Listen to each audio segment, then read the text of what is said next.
for a new Fiction Friday and a new part of our ongoing book, Lad, a Dog, by Albert Payson Terhune.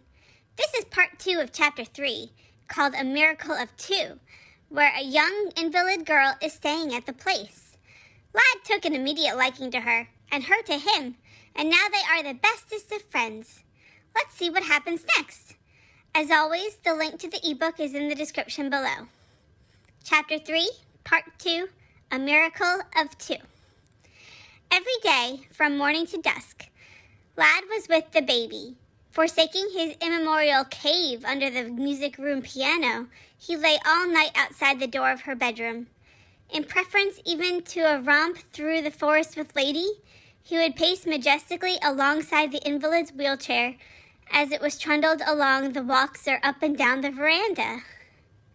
Forsaking his post on the floor at the left of the master's seat at meals, a place that had always been his alone since puppyhood, he lay behind the baby's table couch.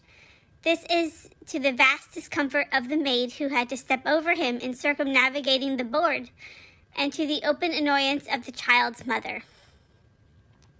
Baby, as the days went on, lost none of her first pleasure in her shaggy playmate. To her, the dog was a ceaseless novelty. She loved to twist and braid the great white ruff on his chest, to toy with his sensitive ears, to make him speak, or shake hands, or lie down, or stand up at her bidding. She loved to play a myriad of intricate games with him, games ranging from Beauty and the Beast to Fairy Princess and Dragon. Whether as Beast to her Beauty, or as the more complex and exacting role of Dragon, Lad entered whole-souledly into every game. Of course, he always played his part wrong. Equally, of course, Baby always lost her temper at his stupidity and pummeled him by way of chastisement with her nerveless fists, a punishment Glad accepted with a grin of idiotic bliss. Whether because of the keenly bracing mountain air, or because of her outdoor days with a chum who awoke her dormant interest in life, Baby was growing stronger and less like a sallow ghostling. And in the relief of noting this steady improvement, her mother continued to tolerate Lad's chumship with the child, although she never lost her own first unreasoning fear of the big dog. 2 or 3 things happened to revive this foolish dread. One of them occurred about a week after the invalid's arrival at the place. Lady, being no fonder of guests than was Lad, had given the veranda and the house itself a wide berth.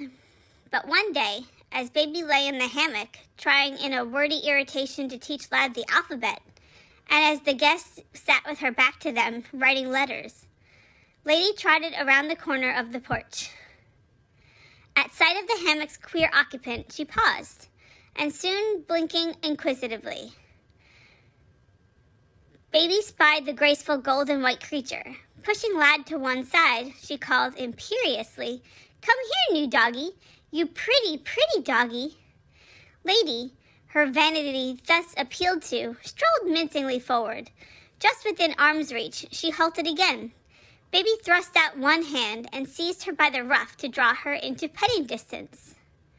The sudden tug on Lady's fur was nothing as to the haulings and maulings in which Lad had so meekly reveled, but Lad and Lady were by no means alike, as I think I have said. Boundless patience and a chivalrous love for the weak were not numbered among Lady's erratic virtues. She liked liberties as little as Lad, and she had a far more drastic way of resenting them. At the first pinch of her sensitive skin, there was an instant flash of gleaming teeth, accompanied by a nasty growl and a lightning-quick forward lunge of the dainty gold-white head. As the wolf slashes at a foe, and as no animals but wolf and collie know how to, Lady slashed murderously at the thin little arm that sought to pull her along. And Lad, in the same breath, hurled his great body between his mate and his idol. It was a move unbelievably swift for so large a dog, and it served its turn. The eye-tooth slash that would have cut the little girl's arm to the bone sent a red furrow athwart Lad's massive shoulder. Before Lady could snap again, or indeed could get over her surprise at her mate's intervention, Lad was shouldering her off with the edge of the veranda steps. Very gently he did this, and with no show of teeth, but he did it with much firmness. In angry amazement at such rudeness on the part of her usually subservient mate, Lady snarled ferociously and bit at him. Just then the child's mother, roused from her letter writing by the turmoil, came rushing to her endangered offspring's rescue. "He growled at baby," she reported hysterically as the noise brought the master out of his study and to the veranda on the run. "He growled at her, and then he and that other horrid brute got to fighting, and—" "Pardon me," interposed the master, calling both dogs to him, "but man is the only animal to maltreat the female of his kind. No male dog would fight with Lady, much less Lad would. Hello," he broke off.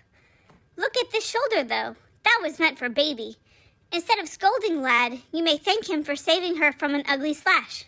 I'll keep Lady chained up after this." But with Lad beside her, baby is in just about as much danger as she would be with a guard of 40 U.S. regulars, went on the master. "Take my word for it. Come now, Lady, it's the kennel for you for the next few weeks, old girl. Lad, when I get back, I'll wash that shoulder for you." With a sigh, Lad went over to the hammock and lay down heavily. For the first time since baby's advent at the place, he was unhappy, very, very unhappy. He had to jostle and fend off Lady, whom he worshipped, and he knew it would be many a long day before his sensitively temperamental mate would forgive or forget. Meanwhile, so far as Lady was concerned, he was in Coventry. And just because he had saved from injury a baby who had meant no harm and who could not help herself, life all at once seemed dismayingly complex to Lad's simple soul.